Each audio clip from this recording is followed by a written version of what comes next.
इसी बीच PCC chief Govind Singh Dotasra का किसानों से संवाद कार्यक्रम। पीसीसी चीफ डोटासरा जयपुर से सीकर के लिए रवाना हो गए हैं। सुबह 10 बजे फतेहपुर के हरसावा में किसानों से रूबरू वो होंगे। नए कृषि कानूनों को लेकर किसानों से चर्चा आज करने वाले हैं। कृषि कानूनों की खामियों को उजागर पीसीसी चीफ करेंगे। दोपहर 12 बजे सरदार शहर में किसानों से चर्चा वो करेंगे। इसके बाद श्रीगंगानगर दौरे पर भी पीसीसी चीफ रहने वाले हैं। शाम 5 बजे पीसीसी चीफ जो गोविंद सिंह डोटासरा जी हैं वो मीडिया से रूबरू होंगे और रात्रि विश्राम श्रीगंगानगर में ही उनका रहेगा। तो पीसीसी अध्यक्ष गोविंद सिंह डोटासरा के पूरे दिन का कार्यक्रम आज ये है कि किसानों के साथ जो संवाद है वो उनका रहेगा। केंद्र के कृषि कानूनों की खामियां जो है वो उजागर यहां करेंगे किसानों के साथ चर्चा के दौरान। और सीकर के लिए रवाना हो चुके हैं। 10 बजे यहां पर किसानों के साथ चर्चा करेंगे। चलिए अधिक जानकारी के साथ सहयोगी दिनेश इस वक्त मेरे साथ फोन लाइन पर जुड़ चुके हैं। दिनेश, पूरा दिन आज यहां पर प्रस्तावित है पीसीसी चीफ गोविंद सिंह डोटासरा का किसानों के साथ चर्चा के लिए, और चर्चा में केंद्र के कृषि कानूनों की खूबियों, वो जो खामियां हैं उसे उजागर करेंगे वो। बिल्कुल, देखिए जयती, लगातार कांग्रेस पार्टी तीनों कृषि कानून जो केंद्र सरकार की ओर से बनाए गए हैं उनका लगातार विरोध कर रही है। प्रदेश कांग्रेस कमेटी हो या एआईसीसी हो, जिला ब्लॉक कांग्रेस कमेटियों की ओर से अलग अलग स्टेप में जो 3 कृषि कानून बनाए गए केंद्र सरकार की ओर से उनका लगातार विरोध होता रहा है। और आज प्रदेश कांग्रेस कमेटी के जो अध्यक्ष हैं गोविंद सिंह डोटासरा वो सीकर, चूरू और गंगानगर जिले के दौरे पर हैं। चूंकि किसान आंदोलन भी फिलहाल चल रहा है तो ऐसे में किसानों के बीच जाकर उनसे संवाद करेंगे, उनसे चर्चा करेंगे और जो कृषि कानून केंद्र सरकार की ओर से बनाए गए हैं उनको लेकर किसानों से उनकी जो खामियां हैं, किस तरह से किसान विरोधी ये कानून है और कांग्रेस पार्टी क्यों इनका लगातार विरोध कर रही है, ये तमाम बातें किसानों के बीच रखेंगे।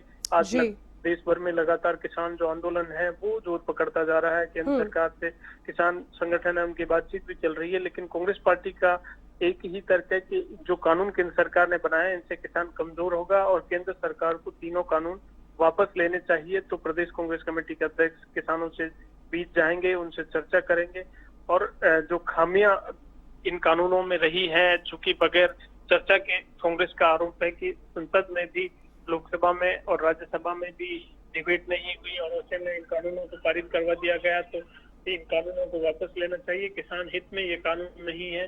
तो ऐसे में कांग्रेस पार्टी लगातार विरोध कर रही है और पीसीसी अध्यक्ष आज जिस तरह से उनका कार्यक्रम रहेगा, सुबह करीब 10 बजे वो फतेहपुर विधानसभा के हरसावा में किसान प्रतिनिधियों से मुलाकात करेंगे और जो कृषि कानून है उनके बारे में जानकारी देंगे, उनकी खामियां हैं उनको उजागर करेंगे। 11 बजे चूरू के रतनगढ़ पहुंचेंगे और करीब 12 बजे सरदार शहर में किसानों संवाद का उनका फिर कार्यक्रम है। गंगानगर में भी, श्री गंगानगर में भी वो किसानों से संवाद करेंगे और शाम 5 बजे गंगानगर में मीडिया से बातचीत का उनका कार्यक्रम रहेगा और रात्रि विश्राम भी श्री गंगानगर में ही उनकी ओर से किया जाएगा। देखिए, कांग्रेस पार्टी लगातार इस बात का विरोध कर रही है। एआईसीसी की ओर से लगातार जिस तरह से इंस्ट्रक्शन प्रदेश कांग्रेस कमेटी को दिए गए उनके आधार पर लगातार, चूंकि कोरोना काल भी चल रहा है, लेकिन कांग्रेस की ओर से फिर भी विरोध किया गया। राहुल गांधी की ओर से पंजाब और हरियाणा में यात्राएं निकाली गई। किसान जो कानून है इनके विरोध में पंजाब और हरियाणा में यात्रा निकाली गई, ट्रैक्टर यात्रा निकाली गई और कांग्रेस पार्टी की ओर से एक हस्ताक्षर अभियान चलाया गया जिसके माध्यम से करोड़ों लोगों के किसान हैं उनके हस्ताक्षर करवाकर राष्ट्रपति को सौंपे गए हैं। तो मकसद यही है कि किसी भी तरह से केंद्र सरकार को इन कानूनों को वापस लेना चाहिए। कांग्रेस पार्टी लगातार इसका विरोध कर रही है। किसान आंदोलन जो फिलहाल चल रहा है उसके समर्थन में कांग्रेस पार्टी खड़ी है।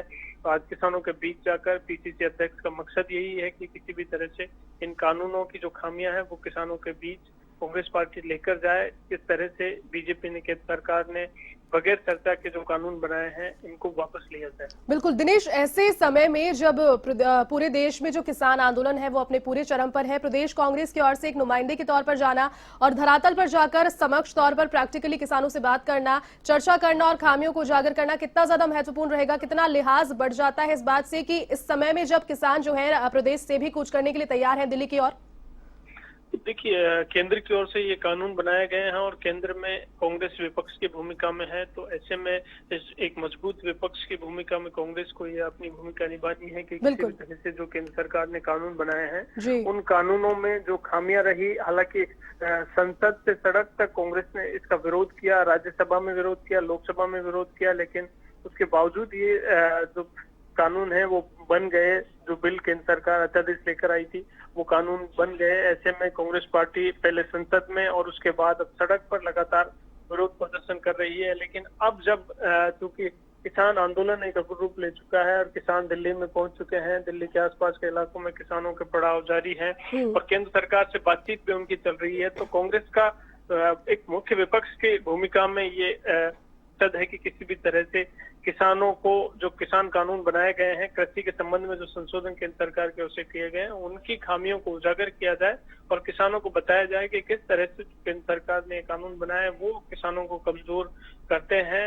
एपीएमसी की व्यवस्था बात हो या फिर एमएसपी पर खरीद की बात हो, किस तरह से केंद्र सरकार के ये कानून किसानों को कमजोर करेंगे। और एमएसपी की जो गारंटी की बात है, कांग्रेस पार्टी लगातार मांग कर रही है केंद्र सरकार को एमएसपी की गारंटी का कानून बनाना चाहिए कि किसानों को एमएसपी वो जरूरी रूप से दी जाए, ऐसा कानून केंद्र सरकार को बनाना चाहिए। किसान भी लगातार मांग कर रहे हैं। हालांकि बीजेपी का तर्क है कि एमएसपी खत्म नहीं की गई है, इस तरह का कोई प्रावधान एमएसपी का जिक्र इस कानून में नहीं किया गया। लेकिन कांग्रेस का यह तर्क है कि जब एपीएमसी की व्यवस्था खत्म हो जाएगी, मंडी व्यवस्था धीरे धीरे खत्म हो जाएगी, स्टॉक लिमिट है वो हटा दी गई है। और देखिए, हाल ही में जिस तरह के बयान हरियाणा और मध्य प्रदेश के मुख्यमंत्रियों के आए, बीजेपी शासित राज्य हैं जी, केंद्र के जो मंत्री हैं वो लगातार इस बात को कहते रहे हैं कि अब ये जो नए कानून, कृषि कानून बनाए गए हैं, उनके माध्यम से किसान कहीं भी जाकर अपनी फसल बेच सकेगा। और उसी के बीच जब मध्य प्रदेश में बीजेपी शासित राज्य है, हरियाणा जहां बीजेपी की सरकार है, उन मुख्यमंत्रियों के बयान आना कि दूसरे राज्यों के जो बाजरे की फसल है, हरियाणा के मुख्यमंत्री मनोहर लाल खट्टर, उनका बयान सामने आया कि राजस्थान के जो बाजरे की फसल किसान है वो हरियाणा में लाकर बेच रहे हैं, यहाँ पर अधिक कीमत पर फसल की खरीद हो रही है एमएसपी पर, तो ऐसे में यहाँ पर उनकी फसल नहीं खरीद की जाएगी।